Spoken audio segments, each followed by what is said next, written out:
trying to figure this out. Okay. Okay, well, it's a little while later.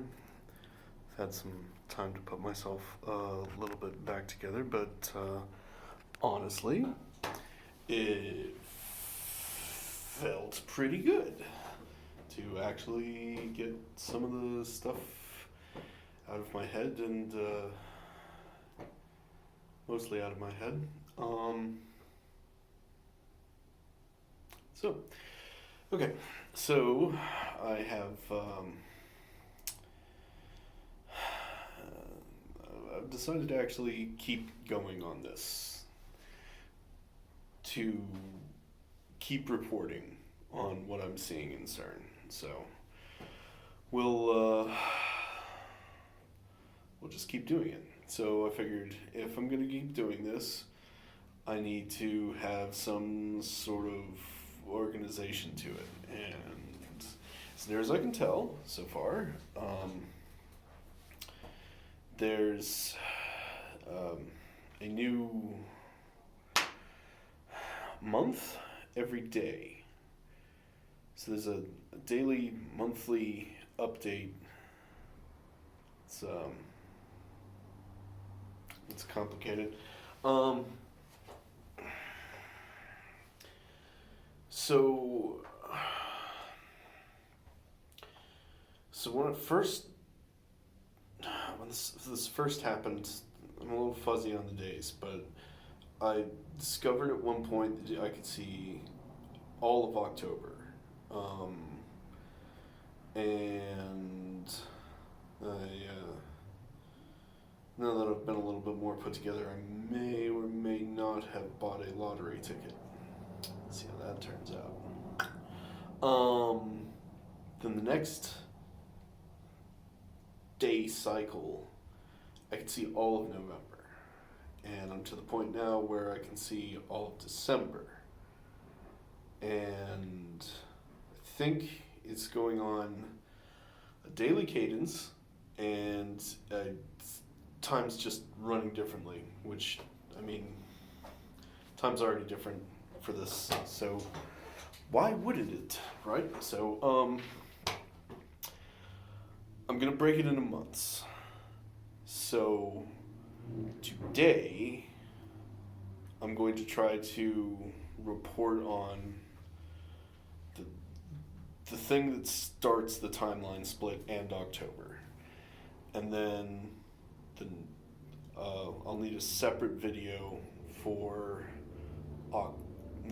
November, and then I'll need another video for December. So they'll be broken into pieces. Then, each day, as things come up, I'm going to just keep on reporting. So, with this camera thing here, I can't look at CERN at the same time, so I wrote down some notes, and until I figure out something easier, I guess I'm going to have to go with that. May be able to, in the future, record with something else, and then refer to CERN with this phone. But I don't really have that. So, this is what we're doing for now. So, okay, how this all started. Not with me, but what seems to have split the timeline, so to speak. I'll just call it that, because I don't know what else to do. It sounds like some sort of science fiction thing, but we're just going to go with that, because those are the words we have. On the 28th of September, a ship crashes. Obviously, that ship will have been heading to Earth for a while. At least that is the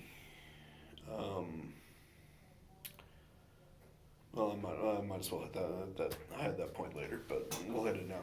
Okay. After, no, I can't do it out of order. Okay, timeline. The series of events, the orders of events. Timeline is something else. And it's going to take some getting used to. So, the crash. The crash happens on the 28th, depending on what time zone you're in, of September. And whatever I look at behind, like before 28th of September through CERN, is stuff that I can match up to our timeline with Google and news and everything else. Everything's the same. So, the crash happens, and then I start to see things that are different. Sometimes they don't even have to do with the crash.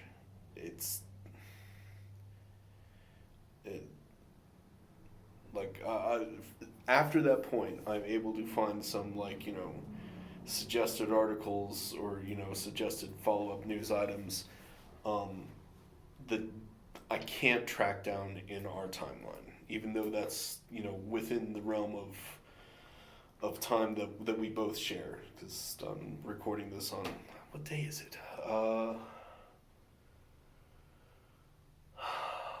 Well, it's October. It's 20th, 21st, I forget. But it's around there. So, I mean, even if I pick something in October 3rd, there may be a suggestion, and there may not be, but there may be a suggestion for, a news item that's completely unrelated, and I go to cross-reference it with Google or something like that, I just can't find it. It's just not real.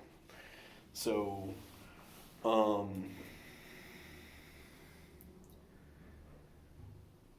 you know what? It just occurred to me. That does not bode well for my lottery ticket.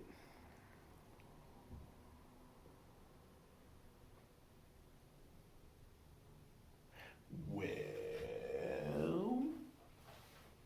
that's too bad. I was kind of hoping that would work. Okay. Crash happens. That's September.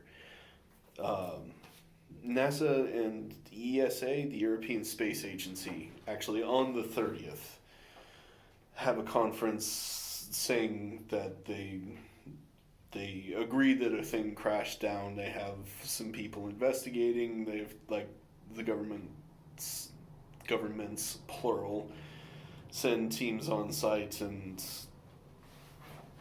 take pieces and souvenirs and whatnot. The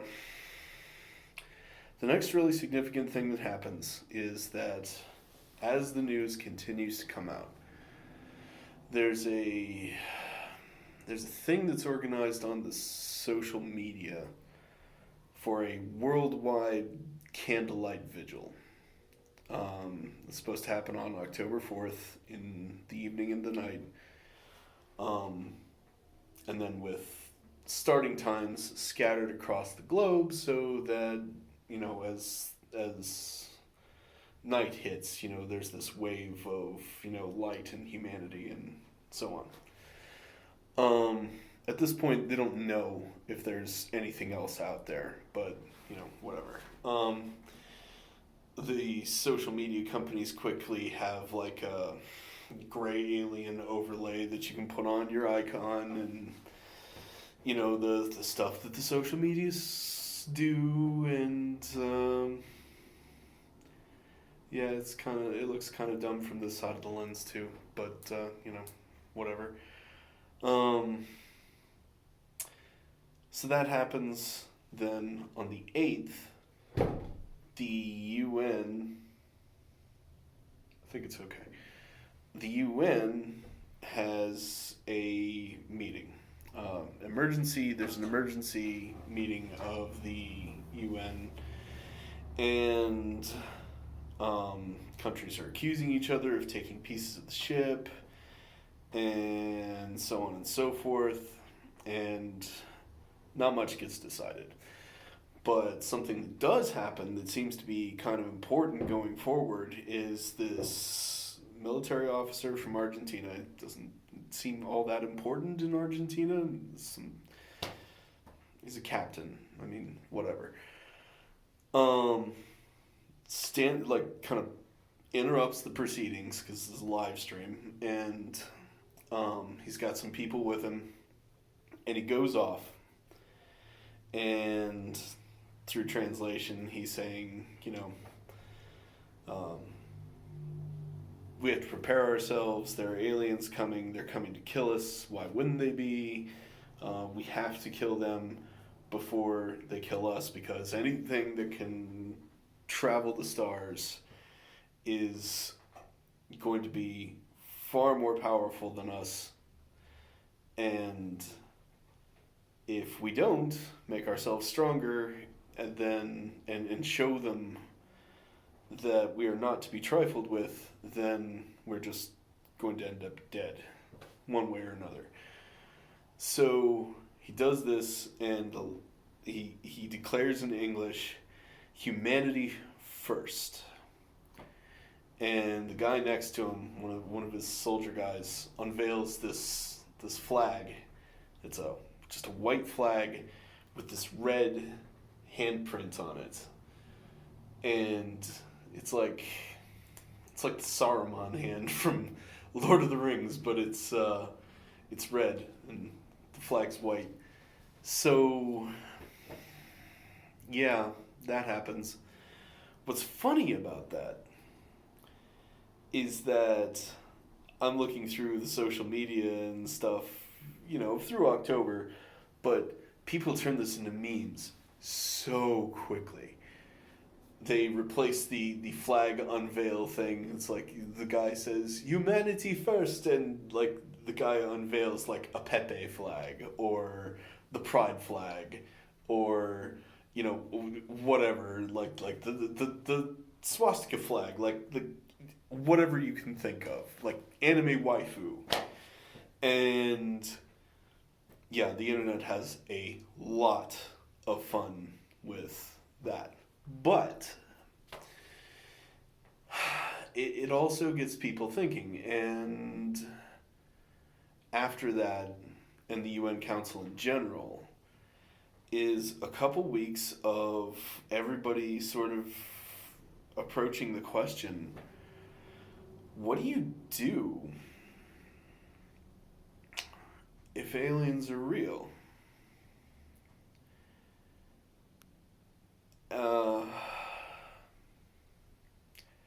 They're probably far more technologically advanced. If they have weapons, they're probably way more powerful than ours. And, are we even going to be able to communicate with them? Will they see this as bugs? Will they see us as a terrible blight on a otherwise oasis of life planet? Like, there's all these different theories and questions, and nobody has any answers. No one has any answers. There's the main medias are putting on expert after expert after expert, and it's all guesswork. A few of them will tell you it's all guesswork, but most of them won't. So, the real scientists are, in the meantime, desperately trying to get those answers. They're setting up a program, trying to get all of the astronomy tools together and networked and coordinated with each other so that they can search the sky and find out if this is a one-time thing or if there's more, or if we can find some other sign of where it came from or whatever. There's a program called SETI at Home, Search for Extraterrestrial Intelligence, and it's one of those distributive networks things, like Folding at Home sort of thing, but it's analyzing astrological data and stuff like that. I don't understand it. Um, but everybody gets wind of this and they all download it. Like every computer is just running this to try to help just chug through data. Um, and some of the, we'll say, more shadowy boards on the internet um, put their detective skills to work, and by the end of the month, they're pretty convinced that they tracked this object through archived pictures and stuff. People that were looking at other things. And they're like, see this dot here? It moves here from here to here, and there's no object that should be there, but nobody thought about it at the time because, it's just a still image, or, it could have been a satellite or something like that. It's something that wasn't pursued. Like nobody thought because they weren't looking. So they put together all of this stuff, and they're pretty sure that they have the ship tracked back at least a month. So it isn't like warping in Star Trek style and then like going into orbit and then crashing.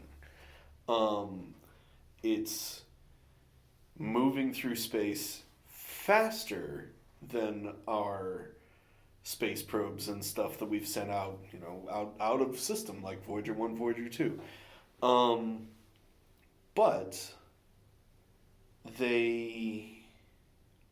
it's faster, but the object seems to be traveling in the way that you would expect for us doing the same thing with a stronger engine.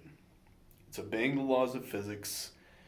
It may be more capable in some way, but it's not folding space. It's not using warp drives.